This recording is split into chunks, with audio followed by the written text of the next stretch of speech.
Hello, everybody. I'm very excited to be here with you all tonight. Hopefully going to share a little bit about John Gottman's research and the Gottman theory of the sound relationship house, as well as a little bit about Gottman method couples therapy.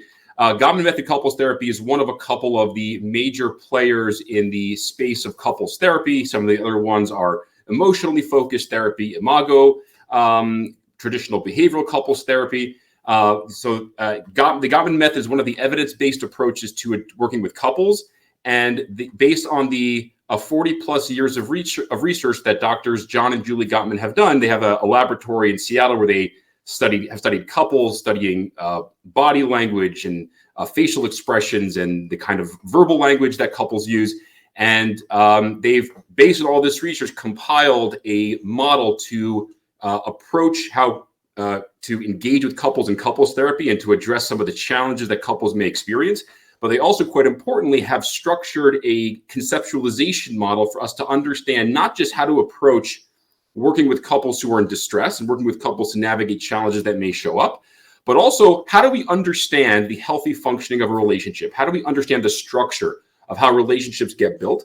And before we start diving into how do we repair, how do we address, how do we remediate challenges in a relationship, we first have to understand what is a healthy relationship. So with that, I'm going to dive into an introduction to the sound relationship house. This is again the model that was developed by doctors John and Julie Gottman, and this is also going to help frame a little bit what happens in Gottman method couples therapy.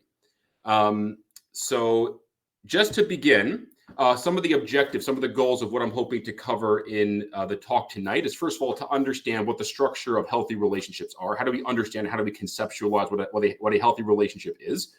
Understanding what love maps are in your relationship. And I will, of course, describe any words here that are somewhat psychobabbly. I will certainly describe in greater detail, but understanding what love maps are and what love maps are in your relationship. Understanding what the role of bids are and what bids are in general. How to cultivate the positive perspective in the relationship, how to see your partner in the best light, how to value them, how to appreciate them, etc. How to identify problematic patterns of communication, as well as how to cultivate shared meaning. So first thing that I'm going to do is kind of outline very briefly, what is the sound relationship house? So like any house, there has to be structure to allow for the house to stand. So every good house has to have a good foundation. You have to have good walls, good pillars that hold up the house, and then you're able to build different levels, different layers on top of the house. So this is the model that John and Julie Gottman have developed through their research, that there are 7 floors of the house, and there are 2 pillars, 2 walls that hold up the house. So I'm going to go through all the different elements of the sound relationship house in greater detail, but I'm not going to leave anything in the abstract and to give you some really specific, concrete examples of what these different levels and components mean, how they work into a person's relationship, and some examples of how things may manifest that could arise, different challenges may arise in relationships. So very briefly, you have the walls of the sound relationship house. The pillars of the sound relationship house are trust and commitment. And I'm going to go into greater detail again into each of these different components of the sound relationship house. At the ground floor, the foundation of the sound relationship house, we have this thing called love maps. Love maps relates to the kind of the friendship quality in the relationship, which the Gottmans have found was one of the most salient factors that contribute to the longevity of a healthy romantic relationship, but really, quite frankly, a healthy relationship in general, even outside of a romantic relationship. How we even understand the role of understanding people's experiences in relationships at large. The next level up, we have sharing fondness and admiration. Then we have turning towards instead of away. And this is where I want to speak a little bit about what bids are. The positive perspective. How do we see our partners in the best light? And then there's the important 5th floor of the house in terms of how do we manage conflict? How do we dialogue effectively? What are some of the warning signs we may have that there's something going on in our communication that's not working out quite well? And what are the tools we might bring into that to help facilitate more adaptive conversation, more adaptive communication? The next level up is making life dreams come true. And then the top floor of the house is how do we create shared meaning? So we're going to start off by first talking about the pillars of the sound relationship house. So the first pillar that we're going to talk about is trust. So some people talk about trust through the lens of like fidelity or infidelity, right? Are you faithful in the relationship? Are you unfaithful in the relationship? And that's kind of what we talk about with trust. That is certainly an important component of trust.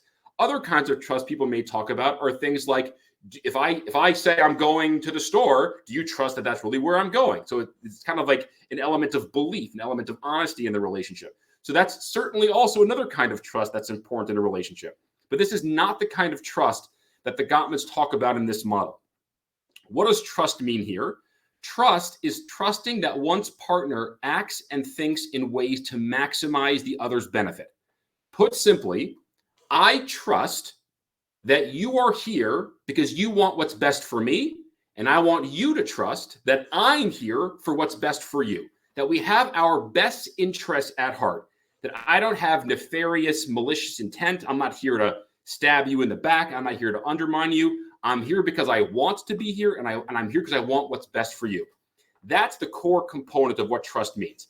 And understandably, if a person is in a relationship where they don't believe that the other person is here because they want to be here, they're not here because they want what's best for me, I'm going to be very hesitant, very resistant to allow myself to be vulnerable, to share of my experiences, to open up, to be curious about your experiences, because I kind of have my guard up all the time. I don't really have trust that you're here for the right reasons. I don't have trust that you're in this because of what's best for me.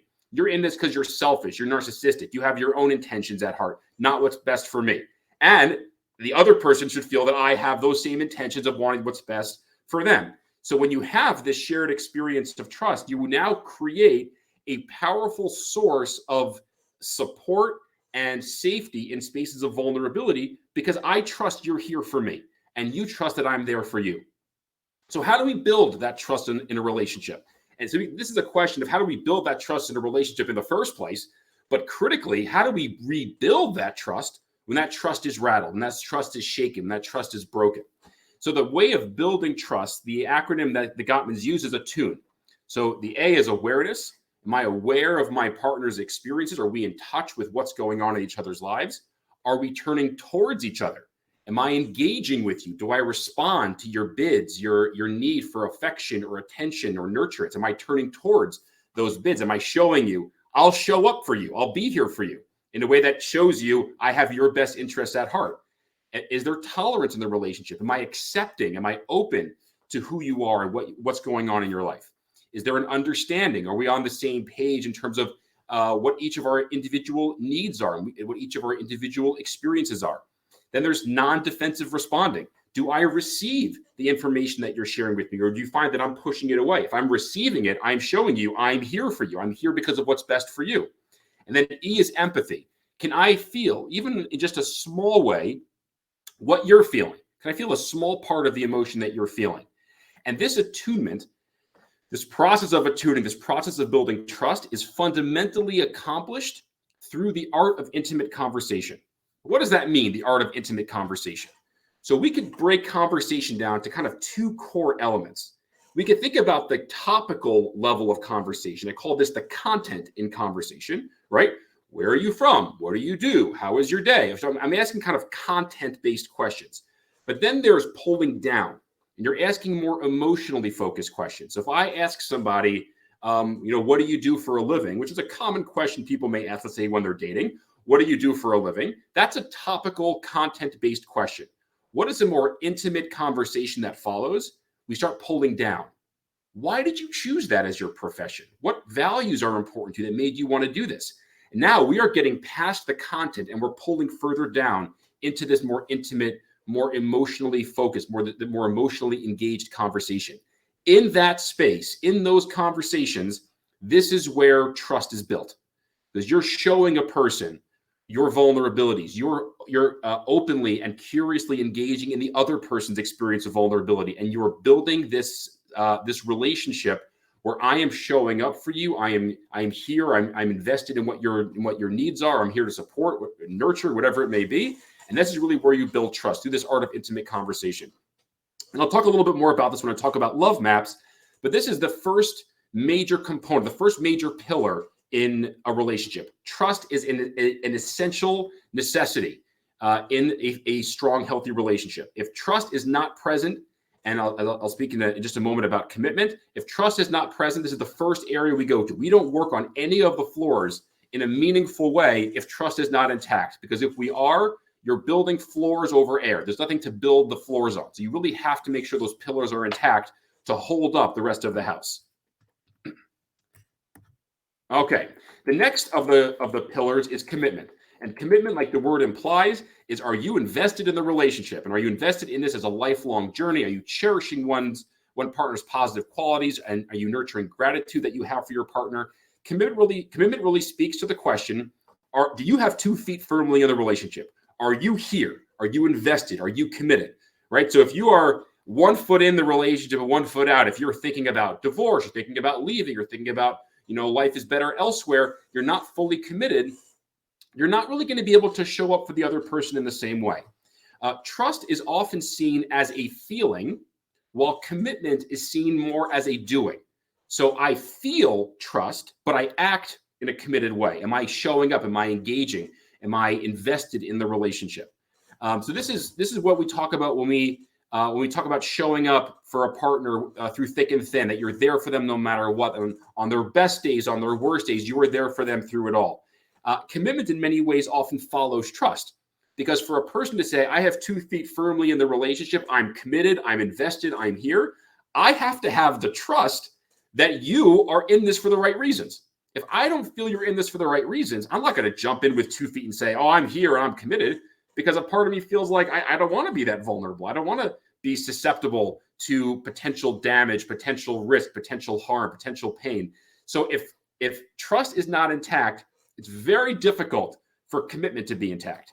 But these 2 pillars, trust and commitment, are the backbone of a healthy relationship. Without those 2 factors intact, the rest of the house falls down. These are 2 factors, 2 components that often get very shaken when there are things like affairs. Trust gets rattled, commitment gets rattled, and then the rest of the house starts to get rattled.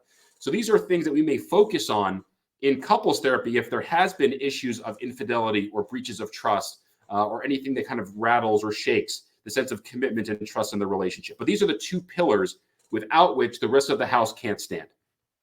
So if these 2 pillars are intact, this leads us to the first floor of the sound relationship house, which is building love maps.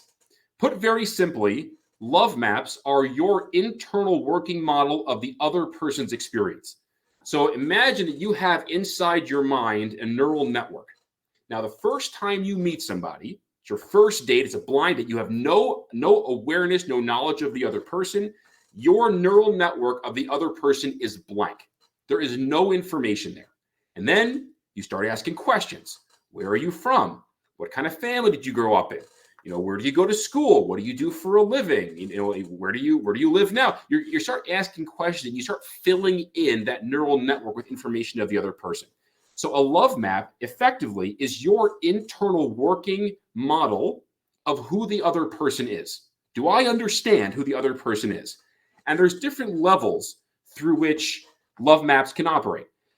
Love maps can operate on a specific factual knowledge basis. For example, what's your favorite food? Where do you like to go on vacation? What are your hobbies and interests? And these are all questions, like I was saying earlier, these are all content questions. You're asking informational question about another person. And I'm not suggesting that just because it's more content-related question, that information isn't important. Of course, that information can be important because you need to know who the other person is. And this involves knowing factual information about the person, but also knowing some deeper value-based or emotion-based or goal-based information about the person. So, for example, knowledge about what scares your partner, what are important values, what are some of their long-term goals. These are things that are not just about the content, but you're also exploring who the other person is. What do they stand for? What are their values? What kind of life do they want to live? And this information, you start, as I was mentioning before, you're filling in this neural network, and you have this internal working model of who the other person is.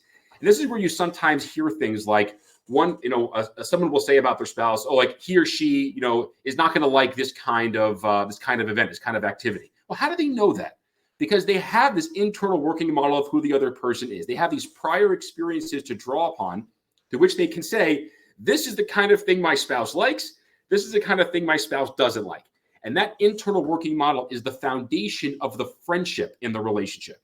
And as the Gottmans found across the board in their research, is the friendship and the relationship, the friendship quality of the relationship is what gives a romantic relationship its legs. That if you don't have that core foundational friendship in the relationship, a lot of the other components start to fall apart. And as you'll see, the sound relationship house, everything starts to build on the previous floor. So this friendship quality is a critically core component to the foundation of a strong relationship. So how do we get there? How do you build love maps effectively? So this is accessed through open-ended questions. So open-ended questions, as opposed to closed-ended questions, are questions that bring the other person in. A closed-ended question is a question that can be answered with a yes or no. Do you like pizza? Did you go to college? Do you have a job? Any question that can be answered with a yes or no is a closed-ended question. And those questions inherently shut down conversation, because I'm not facilitating a back and forth. I'm asking you a question. It's kind of like water flowing into the Dead Sea. Like water's going in, but it's not going anywhere. So there's a closed-ended question shuts down dialogue. Open-ended questions, a question such as, can you tell me a time in your life that you felt most joyous? Can you tell me a time in your life that you felt most scared? What's most important to you in life? Can you tell me how you felt that day? Those kinds of questions are open-ended and kind of open the door to open dialogue. You're literally kind of opening the door to bringing a person into the other person's world. Because if I approach someone with an open-ended question like, can you tell me a little bit about how you felt? As the person begins to answer that question, they start to pull me further and further into their world. It gives me the unique opportunity to start to see things through their lens, to be able to empathize with them, to be able to show that trust, to show that commitment, to create that connection through that sharing of information.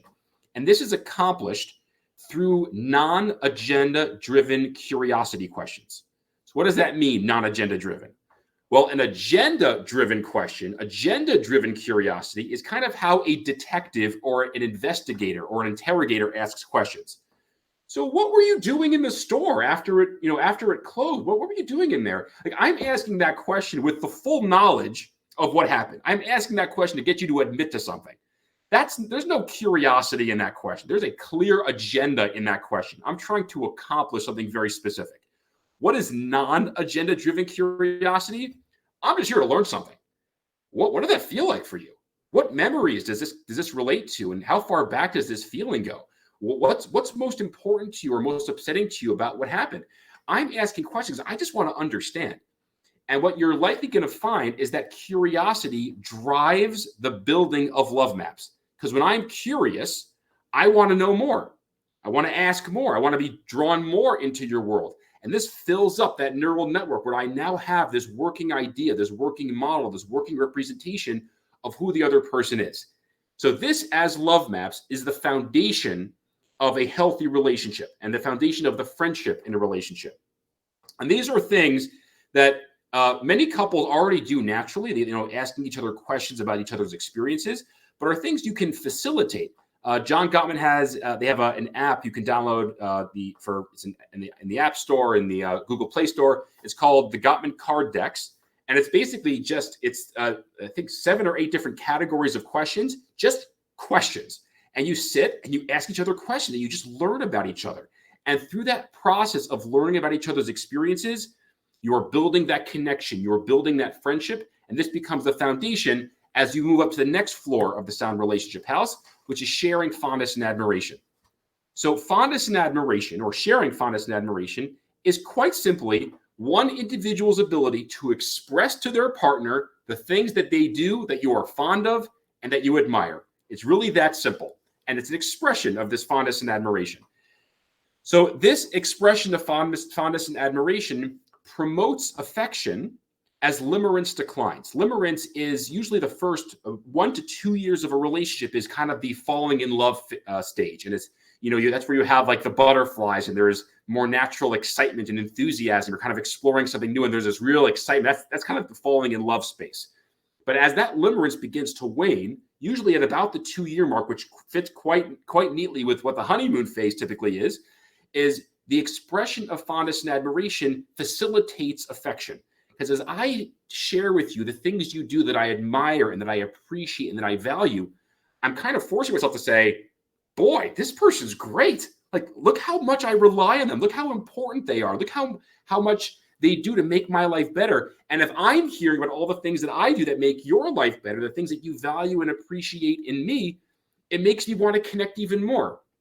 So this expression, this sharing of fondness and admiration is going to be in many ways born out of love maps. It's hard for me to share fondness and admiration if I don't know you, if I don't understand the things that you do, if I don't understand what's important to you. So when I have a good understanding, my love maps are intact, it makes it easier for me to have the awareness and the knowledge of which to share my fondness and admiration. Fondness and admiration is also the antidote for contempt. I'm going to spend some time talking about contempt in a couple of slides. Contempt is the most damaging of communication styles that couples may experience, and the antidote is for me to appreciate and to validate and to find value in who you are. And again, this cultivates attraction in the relationships. I see the best things about you. And one of the important components in this expression of fondness and admiration is not just for the receiver to hear what their spouse values and appreciates, but it means the speaker is also noticing those things more. If I were given the directive to notice the things that bother me and to share the things that bother me, I'm going to start noticing those things even more. I'm bringing my awareness with intentionality to the things that upset me and bother me. When I instead focus on sharing the things that I am fond of, the things that I admire, I am more prone, I'm almost priming myself to notice those things anymore. This increases respect in the relationship. It increases the receiver's sense of being appreciated and valued. And as I was saying before, it increases the giver's focus on what he or she admires and values in the relationship as well. So this is the second layer of the sound relationship health, which is built on intact love maps. And this brings us to the third floor of the sound relationship house, which is turning towards instead of away. So this relates to a really important concept called bids. So a bid is the fundamental unit of emotional communication. So I'll give you a really simple example. So let's say I come in the house after work. My wife, got home before me. I come in the house and I say, "Hey, honey, how was your day?" So I have now engaged in a bid. I want something from my wife. Right? What do I want from her? I want her to say, "My day was great. How was your day?" Or "My day was difficult or challenging, but I want to hear about your day as well." I want there to be this exchange. And a way that we can think about this exchange of this unit of emotional communication is the exchange of emotional currency. So if we imagine that every person has an internal emotional bank account. So let's say I have $100 in my emotional bank account and my wife has $100 in her emotional bank account. If I make a bid, I make a gesture, an expression of emotional need, I'm dipping into my emotional bank account. Let's say I'm taking $5 out. I say, "Hey, honey, how was your day?" And I'm taking $5 out and putting it on the table. Now, what I want is I want my wife to take that $5, put it in her bank, then take $5 out of her emotional bank account and give it back to me. So we've now engaged in this exchange of emotional currency. Now, even though I took out $5 and she took it and gave me back $5 of her dollars, I'm not just getting back the $5 that I invested in that bid. I'm getting back the interest on that investment. So now I started off with $100. I took $5 out. My wife took my $5 and gave $5 back. I'm not back to $100. I'm at $101 because in the exchange, we're building interest on the investment. And every time a couple turns toward each other's bids, you're feeding that emotional bank account. And when you feed that emotional bank account, it's kind of like, feeding the meter. And if you have a really bad day or you're running into a challenging time, you have all of this extra emotional currency through which to power the relationship when things are challenging. And challenging times are a natural, normal part of a relationship and a natural, normal part of any individual's experience as well. So this exchange of emotional currency really fuels the relationship. So a bid is any expression of emotional need. It's seeking out emotional communication or emotional connection. So a bid could be verbal, it could be nonverbal. A bid like, "Hey, how was your day?" is a verbal bid. Extending my hand to take someone's hand is a nonverbal bid. Making eye contact and smiling is a bid. Asking someone to pass the salt is a bid. telling someone I'm feeling really sad, I feel like I'm going to cry. That's a bid. I'm making a gesture that I need something from the other person. There's a gesture for seeking emotional communication or emotional connection. So that's what a bid is. There are three ways to respond to a bid. You can respond to a bid by turning towards it, which means you are receiving the bid. Importantly, that does not mean you are agreeing to the bid, but you are receiving it. So for example, if I came in the house and again, my wife got home first and I said, honey, the absolute craziest thing happened at work today. And her response was, what happened? That's turning towards. If her response was, I really want to hear what happened right now. I got one kid crying over here, one kid crying over here. Could we talk in like a half an hour? That's also turning towards. She's still receiving my bid, even though she's not agreeing to my bid request at that moment. A towards move can also be, Shai, I had just the absolute worst day. I have a raging headache. I don't feel well. I had a really rough day at work. I'm just not in the space to talk. Can we talk tomorrow? That's also a towards move because she's still receiving my bid. I'm being heard. And she's receiving. She's understanding what my bid is. She's understanding that that's important to me. And she's still turning towards, even though in that moment, she's not giving me in particular what I'm specifically asking for. But that's still a towards move. An away move is literally the person turning their back, right? They're ignoring you. So, honey, the most amazing thing happened at work today. Dead silence. There's no response. That's turning away. That might be making eye contact with someone and smiling. The person looks away. That might be somebody seeing you extend their hand to hold hands and they just ignore you. That's turning away. And then there's turning against the bid. And that's where a bid is met with aggression. So this would be, for example, I came home from work and, honey, the most amazing thing happened at work today. And the response is, that's the first thing out of your mouth, not, hi, how was your day? Why do you always talk about yourself? Why are you so selfish? So that's a bid that's being met with aggression. So an away move or an against move is I'm investing money in the bid and the receiver is not returning that money. So when that happens, I start to get depleted. My emotional bank account gets depleted. I become less likely to engage in extending bids, perhaps even less likely to respond to my partner's bids. And now we have a situation where we're depleting our emotional resources, our emotional currency. So towards moves becomes almost the fuel for how this exchange of emotional engagement takes place. If you think about love maps from 2 floors below, as my partner shares information, am I turning towards them? Am I curious? Tell me more. What does that mean to you? That's all turning towards, and this really reinforces building strong connections. So Gottman found in his research that the masters of relationships turn towards 86% of the time or more, and that couples who struggle, he sometimes calls the disasters of relationships, are turning towards 33% of the time or less. So you can literally see in the interactions, is this a couple that is likely to be emotionally thriving or emotionally depleted? And so one of the things, again, that's important, both from the perspective of how we address things in couples therapy, but also how you just build healthy relationships, is turning toward each other as often as you can. And even if the answer to a bid is no, a common example would be like one person is initiating physical or sexual intimacy and the other person is not, in a space to receive that bid, and the answer is no. Is the answer no going to still turn towards? I understand that this is important. I'm tired or I don't feel whatever it is. Am I still turning towards the bid? And that is a critical component to fueling the relationship. Now, the first 3 floors, I'm just going to jump up my 3 slides again just for 1 second. The first 3 floors of the sound relationship house, building love maps, sharing fondness and admiration, and turning towards instead of away, leads us to the 4th floor, which is the positive perspective. So this is something called positive sentiment override or negative sentiment override. I'll start with negative sentiment override. Negative sentiment override effectively is seeing the world through negative tinted glasses, right? I see things through a negative lens. I see you in a negative light. It's kind of like, if you see the world through negative tinted sunglasses, everything looks negative, even if it's positive. So when you're in a state of negative sentiment override, if you see something neutral or even something positive, you're more likely to interpret it in a negative lens. So for example, let's say I'm in a state of negative sentiment override. My wife were to bring me a glass of water unprompted, which is a kind gesture. If I'm in a state of negative sentiment override, I might say to myself, Why is she really doing this?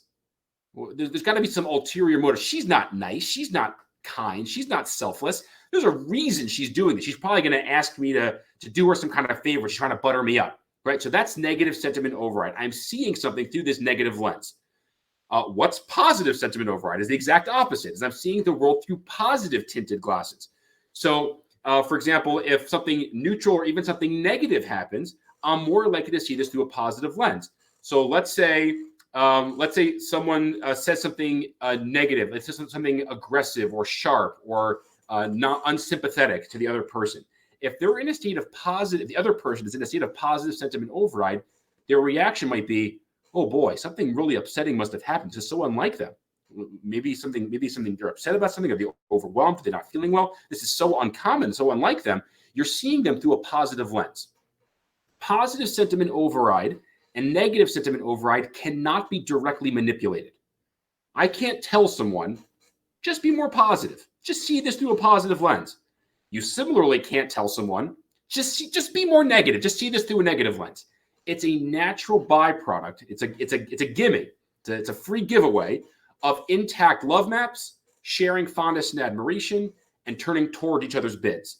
When you are in touch with understanding the other person's world, if you have this internal working model of the other person, if you're sharing fondness and admiration, if you're turning toward each other's bids, positive sentiment override is the natural byproduct. If you don't have intact love maps, if you're not sharing fondness and admiration, if you're not turning toward each other's bids, negative sentiment override is a natural byproduct. So one thing that you can do in just exploring, investigating your own relationship is to take a step back and ask yourself, how do I see my spouse? Do I jump to interpreting things through a positive lens? Do I jump to interpreting things through a negative lens? What may be contributing to that? Do I feel like I'm not having my bids responded to? Perhaps I'm not responding to my spouse's bids. Do I share fondness and admiration? Do I regularly tell my spouse, my partner, all the things they do that I value and appreciate, and how I couldn't live without you? Like, you do so much, and you manage so much, and for the home, for the kids, for myself, for you. There's so much that you do. I can't even imagine what my life would be like without you being there. And are your love maps intact? And if you're finding that there's fractures, there's fissures, there's breakdowns in those first three floors of the sound relationship house, you may find that positive sentiment override is more difficult or more challenging, which means we just tap into those underlying floors and reinforce and bolster and strengthen those underlying floors, which naturally leads to this positive sentiment override. When the positive perspective is present, this impacts how couples problem solve. It impacts conflict resolution. It impacts how you accept influence, and plays a big role in the next floor of the sound relationship house, which is how do we manage conflict? So all couples fight. I've never in my life met a couple who didn't fight. And in fact, sometimes the couples who stop fighting are actually the couples I'm most concerned about, because it means that the emotion has left the relationship. So all couples fight. So how do couples manage conflict? I'm actually seeing now I misspelled something on here. Okay, so how do couples manage conflict? So some of the main components that we explore, again, in couples therapy, but also how couples navigate in general, are how do you accept your partner's influence? How do I receive your opinions, your wants, your desires, your dreams? And how do I let that impact me? How do I let that influence me? And how are my desires, my dreams, my needs, how do those influence and impact you? So one piece to managing conflict is how we receive our partner's influence. Then there's the question of how do we dialogue about problems? And this relates to some really interesting research that Gottman did, in which he found that 69% of arguments, so a plurality of arguments that couples have, are fundamentally unsolvable. Fundamentally unsolvable. There is no resolution. These are disagreements couples may have about money, about parenting, about religion, about politics, about family. These are things that we're not going to see eye to eye on this. But if 69%, if a plurality of disagreements are fundamentally unsolvable, how in the world are couples supposed to navigate? This is not couples who struggle have this 69% rule. It's across the board. 69% of arguments have no resolution. So what's critical there is how do we dialogue about those problems versus how do we gridlock? So I'm going to touch on that in just a few moments. And then there's the question of how do we practice self-soothing? That's I misspelled soothe down there, but I apologize for that. How do we practice self-soothing? So there is a process called diffuse physiological arousal, and this is where our body gets activated into this fight or flight mode. It's the activation of the sympathetic nervous system, and it's where we feel like we're in danger, we're under some kind of threat, we're under duress. We go into this fight or flight mode, and when that's happening, you see things like increased heart rate, increased breathing rate, increased blood pressure. Your pupils dilate. Your veins and your arteries and veins constrict. Blood leaves your non-essential organs to go to your essential organs. Blood leaves your extremities to protect your core. This is the activation of the sympathetic nervous system. What Gottman found in his research, and what is really seen across physiological and neurophysiological research in general, is that as the sympathetic nervous system gets activated, the prefrontal cortex, a part of our brain involved in logic, reasoning, problem solving, impulse control, organization, that part of our brain starts to shut down. So our ability to process information becomes impaired as our body gets activated. So if our bodies are activated when there's a conflict going on, you can pretty much be sure to some degree that how we are processing the intake of information is going to be impaired. So how do we effectively engage in self-soothing to be able to navigate when those conflicts arise? I want to touch briefly on 4 patterns of communication that Gottman found in his research that he found significantly predict difficulties in relationships. And these are 4 patterns of communication that he affectionately called the 4 horsemen of the apocalypse. And these are 4 patterns of communication that significantly and consistently predict relationship difficulty. So I want to briefly introduce what those 4 horsemen are, as well as what their antidotes are. And then talk a little bit more about dialogue and gridlock and the art of compromise. So the first of the 4 horsemen is called criticism. So criticism is where I am not criticizing or critiquing something somebody did. I'm criticizing what somebody is, right? So for example, if my wife were to say, you didn't take out the garbage last night, right? That's a critique. She's critiquing something that I didn't do that I said I was going to do. A criticism is, you never take out the garbage. Because with that word never, you never take out the garbage, I am making a categorical, characterological statement about the other person. You are the kind of person who would never take out the garbage. You're selfish. You're rude. You're obnoxious. So a criticism is I am attacking the person. You never take out the garbage. You never listen to me. You're always running late. I am making categorical, broad statements about the person, not specific information or a specific response to a specific thing that I'm observing. So that's the first of the 4 horsemen. And criticism, when a person feels criticized, naturally produces the second of the 4 horsemen, which is defensiveness. So if my wife were to say to me, you never take out the garbage, I want to protect myself. I don't want my character, maligned and attacked. So I want to defend myself. And there's a few different ways that we can get defensive. We can get defensive by deflecting the criticism. You never take out the garbage. Well, I do the dishes. You can't say that I'm selfish if I do the dishes.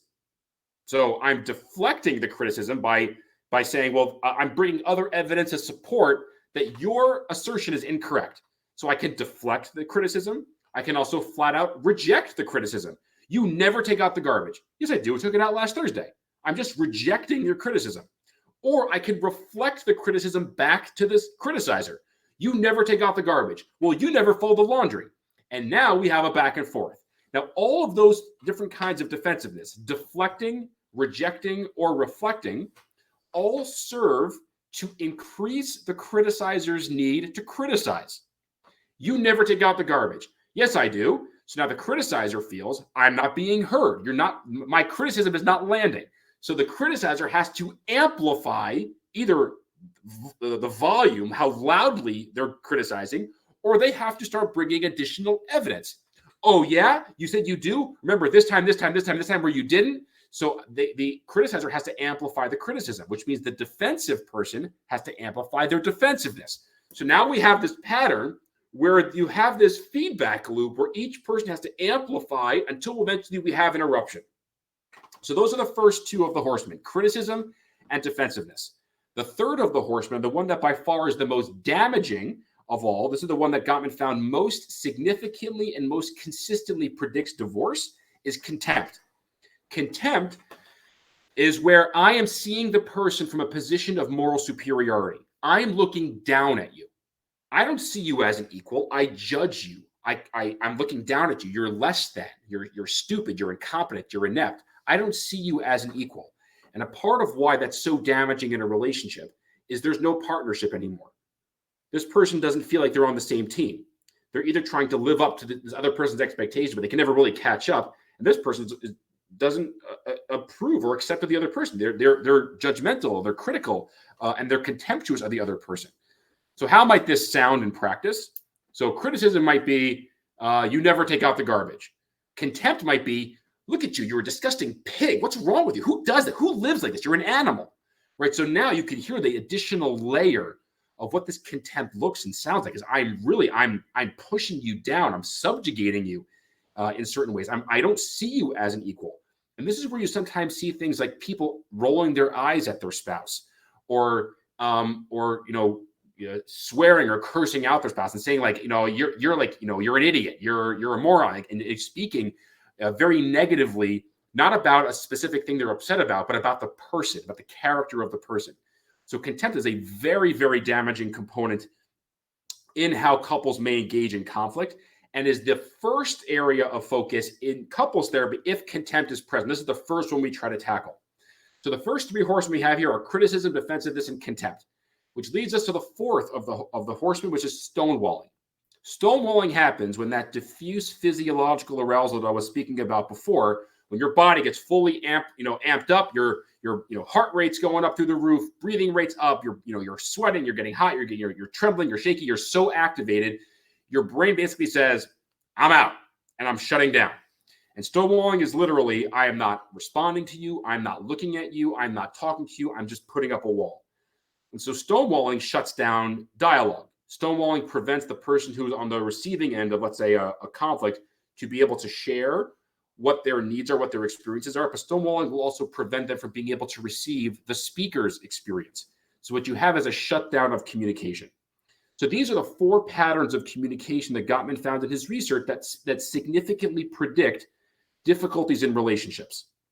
So what are the antidotes here? And how can people proactively build healthy relationships through understanding what these four horsemen are? So I'm going to talk briefly about what the antidotes for the four horsemen are, and give some specific examples of how this might look or sound, not even in the context of couples therapy, but just how couples can effectively build healthy communication. So what is the antidote for criticism? The antidote for criticism is a gentle startup. Gentle startup is very simply, I'm approaching you with a certain sense of gentleness in how I'm communicating, how I'm speaking. There's a kindness in how I'm speaking. Because criticism at its core is I'm attacking you. I'm attacking your character. I'm attacking your person. Whereas a gentle startup is I'm here to just share what I'm feeling and what I'm thinking. I'm not here to attack you. I'm here to tell you what's important to me. And that gentle startup creates opportunity on the receiving end, on the listener's side, to be able to receive what the person is saying. I'm sharing with you how I feel. I'm not attacking you. I'm just sharing with you how I feel and what's important to me.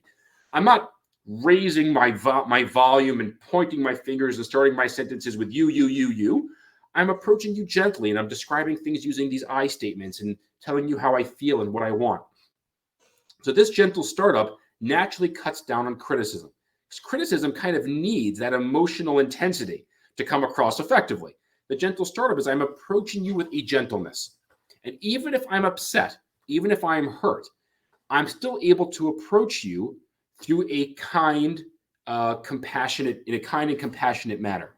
One of the things that Gottman found in his research on conflict is that couples who are thriving, couples who get along, and again, what he calls the masters of relationships, have a 5-to-1 ratio of positive to negative interactions during a conflict, which means if there's a conflict, we're angry at each other, I'm hurt, you're hurt, we're going back and forth, there's a ratio of 5-to-1 positive to negative interactions. So for every, let's say, hurtful thing I say, I am being patient.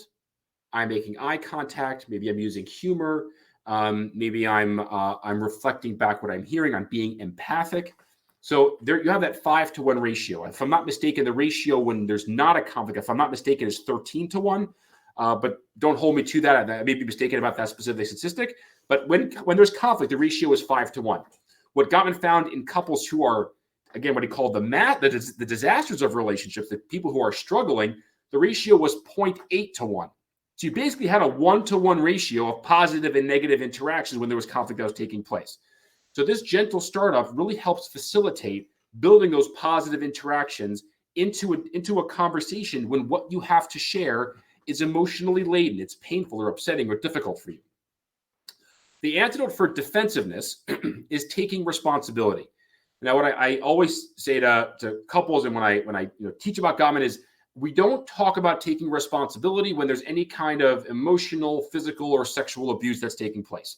We never, ever say to a person being abused, in what ways can you take responsibility for this? We do not say that.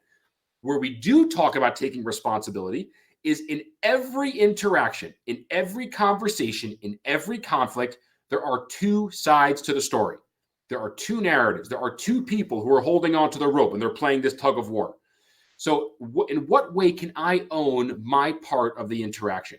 So going back to my garbage example, let's say my wife were to say to me, you didn't take out let's say there was a criticism. You never take out the garbage. So what does taking responsibility look like here is I may say, you know what, you're right. Last night, I didn't take out the garbage. I'm owning that. I'm taking responsibility over my contribution to this situation. And what you're likely going to find is when someone takes responsibility, the argument loses its legs. You never take out the garbage. You're right. I didn't take out the garbage. I'm not arguing back. I'm not fighting back. So now there's no escalation process. I'm not pushing back. So the argument loses its legs. But it's not just where do I take responsibility, but it's where does the other person take responsibility as well. Maybe my wife grew up in a home where it was her job, her family job to take out the garbage. And when the garbage isn't taken out, she feels triggered. She makes her feel overwhelmed and makes her feel stressed out. Can she own that part of her narrative? You know what? I can own that. I asked you to take out the garbage and you didn't.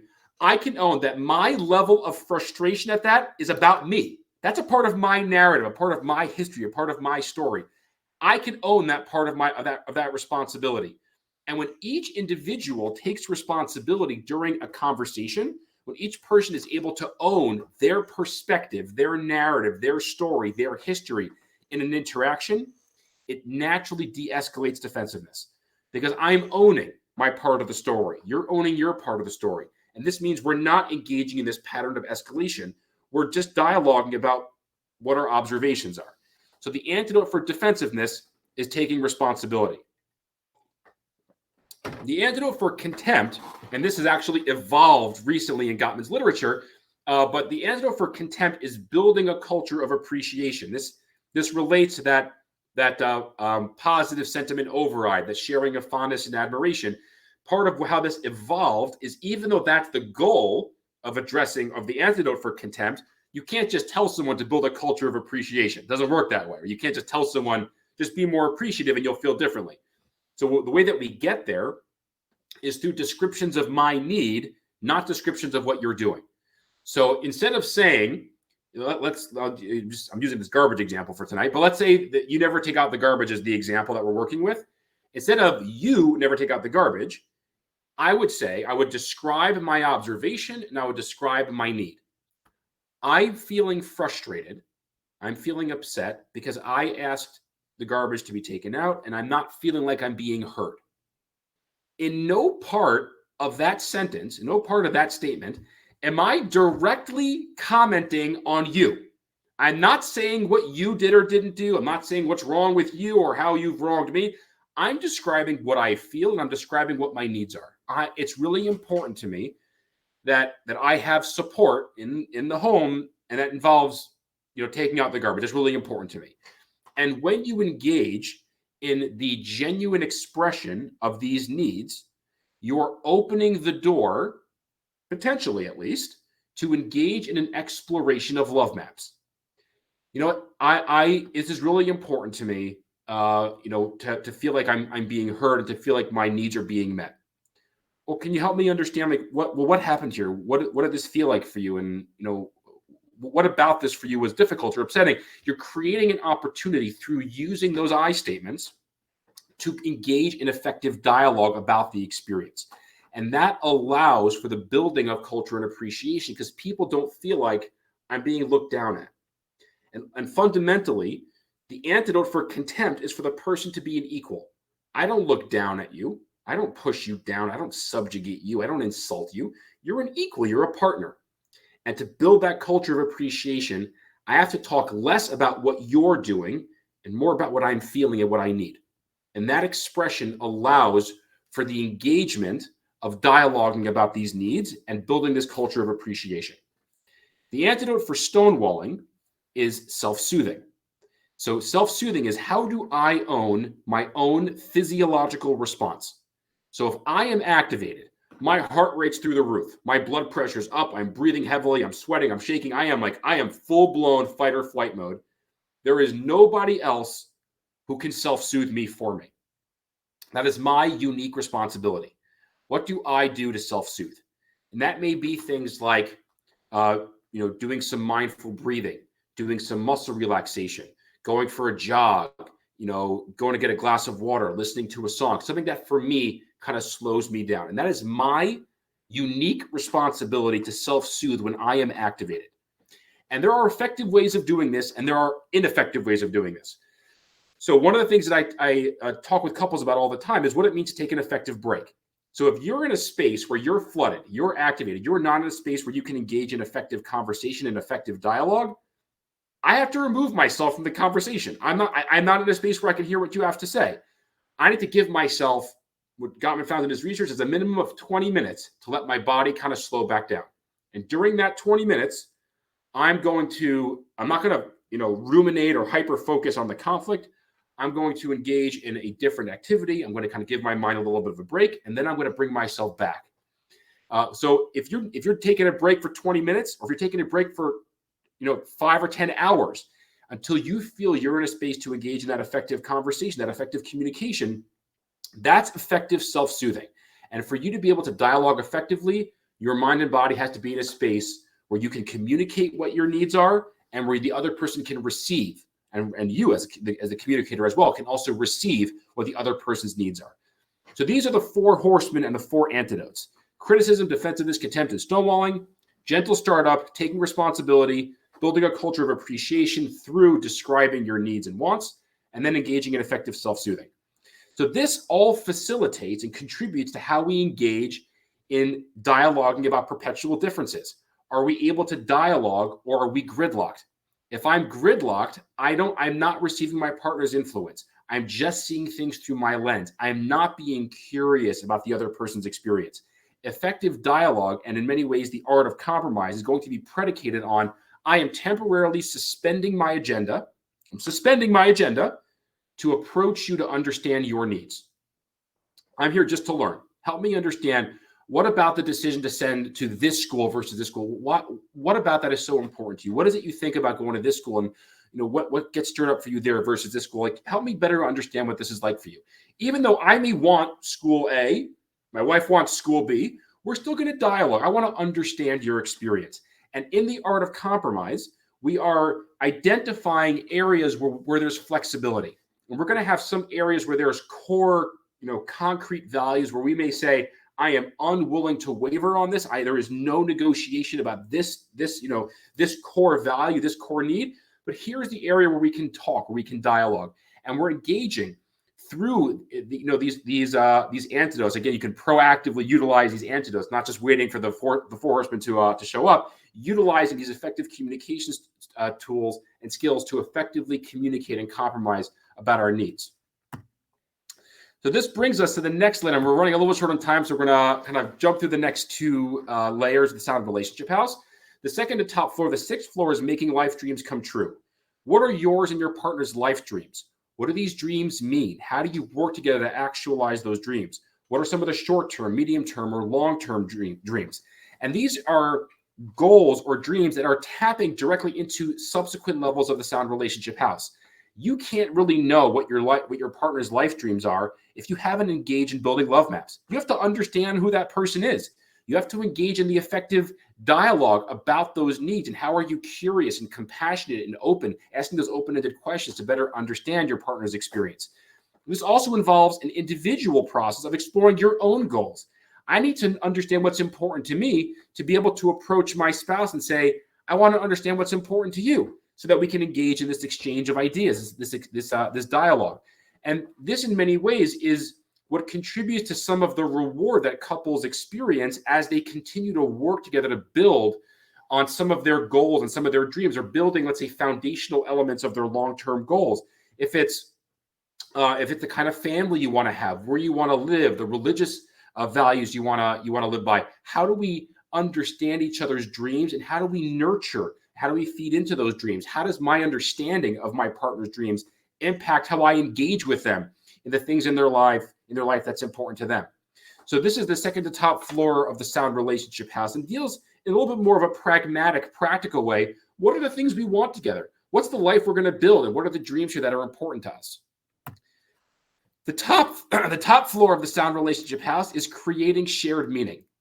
And this relates to, how do we sanctify our time? How do we create meaning in the way that we spend our time together? And this relates to a few different categories. Things like rituals. What are the rituals of connection that we engage in together? How do we commemorate birthdays and anniversaries? And how do we do vacations? Do we have ceremonies for how we greet each other at the end of the day, or how we say goodbye to each other in the morning? How do we do Shabbos meals? How do we do what's our Sunday morning routine? What are the rituals that we engage in together that cultivate connection?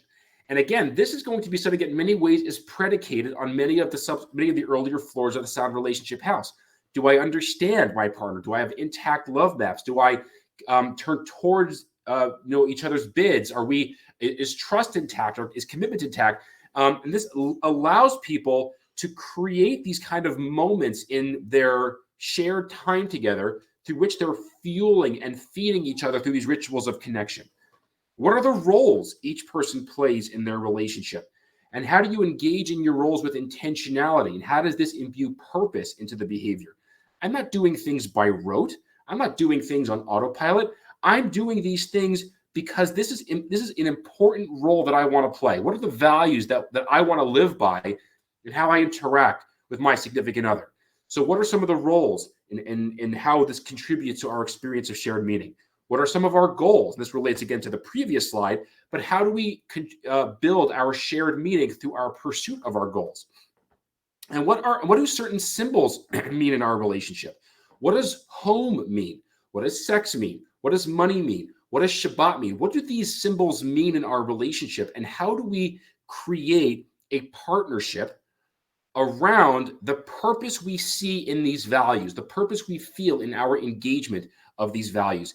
And these are all conversations that, when they are born out of a non-agenda driven curiosity, you're just planting seeds to grow connection, to grow affection, to grow attraction, because you're feeding into those love maps. You're learning about the other person, and you're creating meaning and shared meaning and shared purpose in the exchange of these symbols, in the practice of these symbols. So this, in a nutshell, is an introduction to what Gottman method couples therapy is, and how you can utilize many of these different ideas and tools to promote healthy, functional relationships. If this is something that anyone is interested in, the first Gottman book I always recommend is The 7 Principles for Making Marriages Work. He has another book called 8 Dates, Essential Conversations for a Lifetime of Love. Going to Gottman's website, Gottman.com, you have a blog with hundreds of different articles about all the different components that I spoke about, and dozens more. If you're interested, they have this free app you can download called the Gottman Card Decks, which is again phenomenal. It has all kinds of great content through which to explore things. If anyone has any questions, you can feel free to. My email is on the screen. You can feel free to shoot me an email. I'm happy to answer questions if anyone has. I am very appreciative that you all came here to join tonight to allow me to share a little bit about some of the work that I do and some of John Gottman and Julie Gottman's research. Thank you very much and have a great rest of your night, the rest of the conference.